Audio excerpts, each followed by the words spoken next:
From Morgan State University, Jason Johnson. Now, Jason, I just heard Libby say it's not a full federal takeover, but in a political sense, you could also argue the break's over and it is a takeover because the Democrats have pressed on here through the House, the Senate, and the White House. Your thoughts?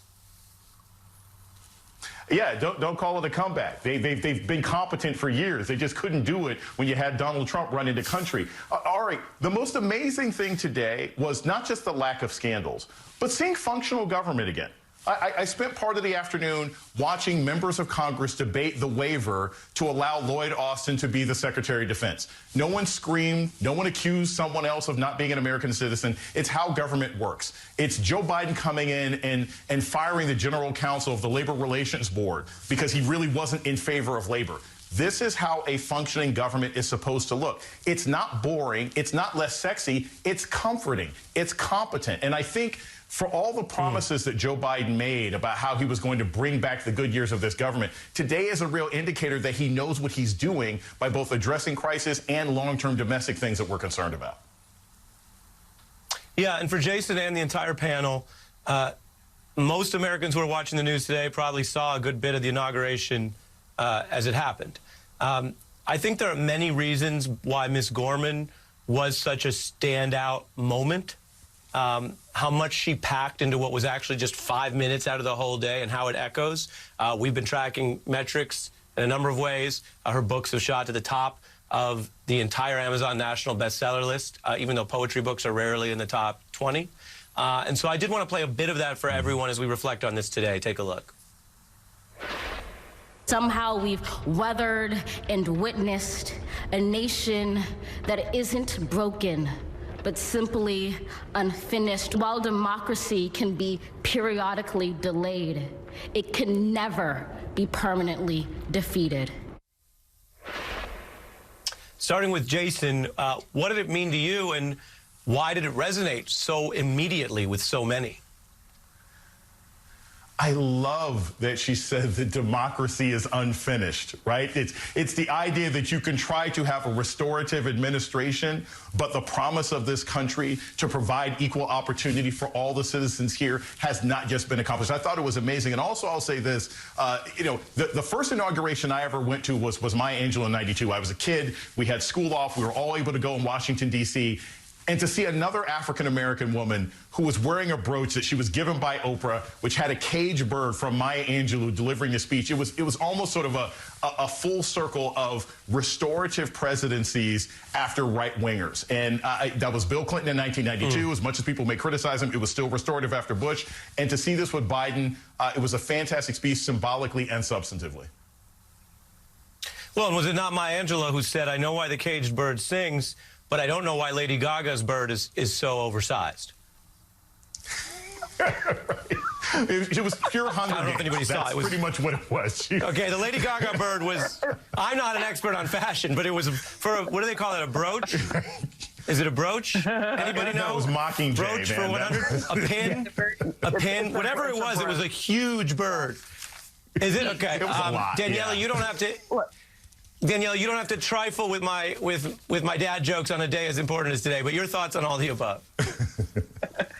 Lady Gaga does nothing in small measure, and we should all know that by now, okay? No. I thought that poem was so amazing, and it just, again, it reminded me of everything that we have been through for the last 4 years and how cathartic it was to see Joe Biden and Kamala Harris become president, and a reminder, like Jason said, that democracy isn't finished.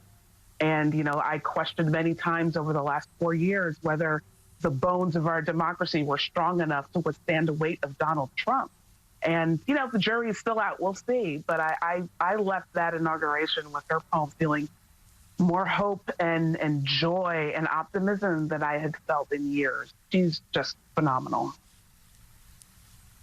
Libby, your thoughts on what it meant and why it was important and clearly a deliberate part of what the Biden administration wanted to do in this ceremony, to hear from this young woman at a time where it's 2021, and it's the first time we've ever had a woman in this high of a line to become president and in party politics. if you're a vice president in good standing, you are generally the heir apparent to run when it's your turn. So really the first time one can credibly argue that there's a real path for a woman all the way to the top in the context of that poem. Your thoughts? Yeah, I mean, just seeing this 22-year-old, strong, beautiful, artistic, brilliant young woman delivering this poem, an African-American 22-year-old, on this day when we were seeing the first Black Asian woman vice president sworn in. It was just like that moment when we saw Kamala Harris give that fist bump to, former President Obama, and have a moment with Michelle Obama, this acknowledgement of history in the making, a history that for a lot of Americans feels long overdue, but is finally here. Amanda Gorman, she acknowledged pain and the difficult past of America, but she did talk of optimism. This line she was saying, there's always light if only we're brave enough to see it. And what we saw in the Trump administration was at the very end with the 1776 commission they had, essentially a denial of history and a desire to paper over America's complicated and very painful past. And so we're turning a page, to acknowledgement of what America's been through in the past 2 weeks, even in the past 4 years, but also, in the past 400 years. Yeah. All very important context. I have a little bit of something else for you, Jason. It's hard to go from a hierarching poet to something a little more petty. And who knows why I picked you to respond to it. Maybe it's just random. Maybe it was just your turn. No one really knows. I'm ready for it. Take a look at a different type of poetry from a well-known Trump critic, of course, Stephen Colbert. Take him away. We here at The Late Show have been counting down to this day for 4 long years. Tonight, the number on the dome is counted down to 1.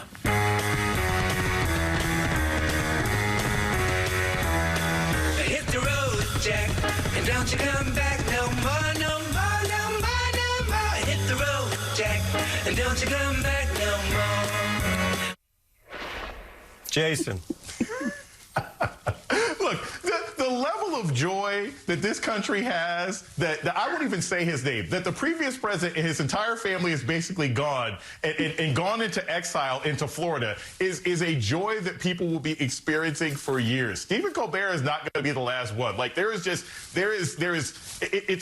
a scene out of The Wiz, just brand new day, people just dancing in the streets, that we not just have a new president, but that the old one is gone. And you hear that sound? It's nothing on Twitter. It's just peace. And yeah, Colbert is all of us in this particular moment.